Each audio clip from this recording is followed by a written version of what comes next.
Very warm welcome back to our special program, Battle for the States. Let's get final comments now from all our panelists. Kumar, Ketkar, you were making a very interesting point about how the Congress party under Manmohan Singh is poised not only to get the middle class vote, but also to get to be a pro-poor kind of a party.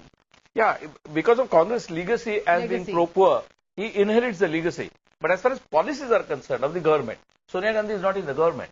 Sonia Gandhi may campaign for the poor or express her sensitivity towards the poor, but the policies that Dr. Manmohan Singh represents, and that's why there was a big problem for the BJP to condemn or to criticize or to support Dr. Manmohan Singh. Because Dr. Manmohan Singh essentially was carrying forward the agenda which BJP was advocating for some time between 1995 and 1997. So it was difficult for the BJP to decide. So I think Dr. Manmohan Singh does not, as Dr. Manmohan Singh, represent the center-left which used to be there. Right. Notwithstanding the fact that Sonia Gandhi and Rahul Gandhi do represent. But do you think in this election that factor worked? Do you think that factor?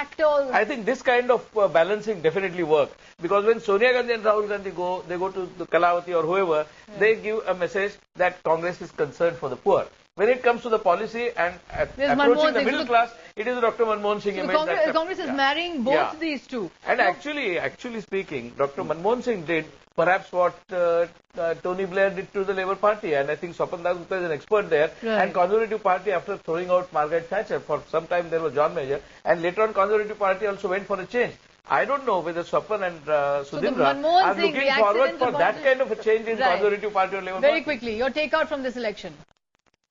You see, the BJP has accumulated a lot of experience of governance, and in many states it has really performed well. Take Gujarat itself. Gujarat is the highest growth rate in any state in India.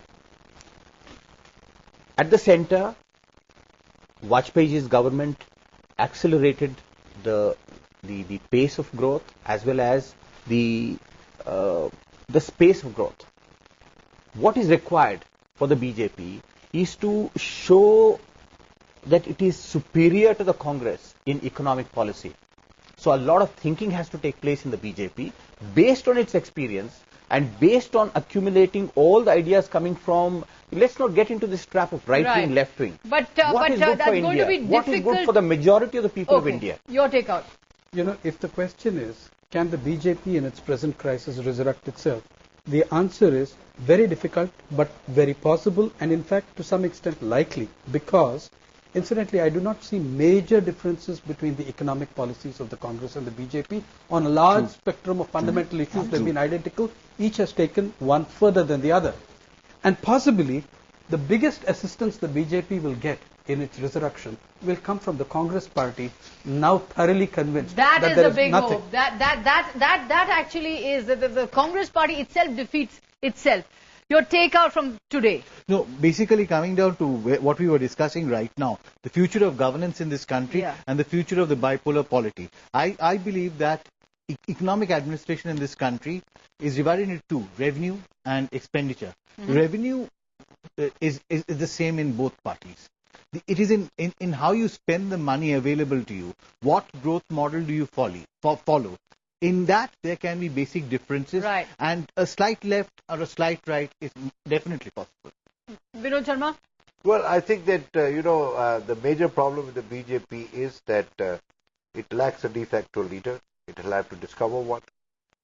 Congress has a de facto leader in Sonia Gandhi, potentially in Rahul Gandhi, and also parallelly in Manmohan Singh, and they have served them well till now. Another point where, and at the state level as well, in Maharashtra there was no de facto leader. BJP didn't have one. In Haryana they didn't have any phase 2 project. So even in Delhi where they lost, they didn't have any phase 2 project. Crisis. So the leadership crisis and an identity crisis is from the top to bottom. And they have to first address that. And they must be able to forge a consensus within the party that this man is our leader.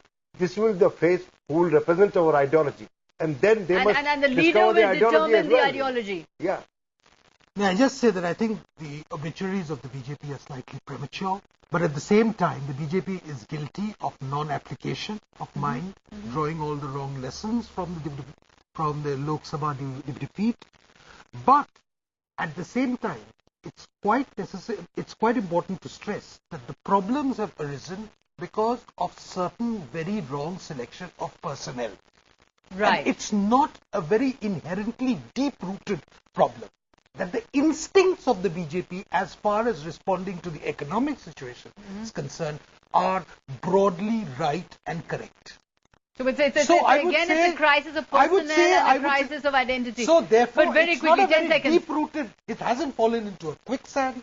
It can But be I think what you're saying is interesting is that there needs to be a debate. There needs to be a public debate, and there has to be an open, transparent, yes, and not feel scared of the debate. But Sagarika, how can they have a debate unless they throw out the baggage of Hindutva? They don't know whether they are Bharatiya Janata Party or Hindu Janata Party. Janata Party. That's schizophrenia. That also should be brought into We're completely, unfortunately, out of time. Thanks very much to our panelists. Thanks for watching. That's it on Battle for the States from the Congress.